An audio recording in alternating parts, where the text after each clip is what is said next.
వికారాబాద్ జిల్లా పరిగిలో gang war కలకలం రేపిన ఘటన ఆలస్యంగా వెలుగులోకి వచ్చింది. ఈ వార్ అంతా పోలీస్ స్టేషన్ కు కూతవేట దూరంలో జరగడం చర్చనీయాంశంగా మారింది.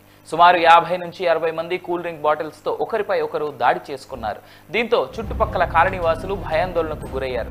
రెండు గ్యాంగ్స్ మధ్య కొన్ని రోజులుగా ఉన్న గొడవ గురించి మాట్లాడుకుందామని పిలిచి తమపై గంజాయి మచ్చులో విచక్షణారహితంగా దాడి చేశారని ఆ వర్గం ఆరోపించారు.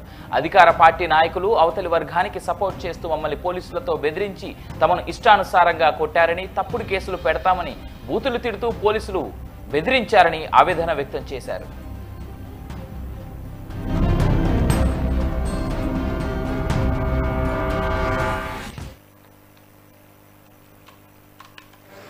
సార్, నా పేరు ప్రదీప్ సార్.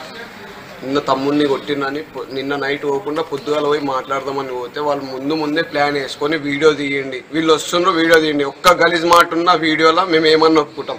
అసలు ఎందుకు కొడతారు? ఒక్క సీసా 3 సీసాలు కొట్టిండు నెత్తి మీద.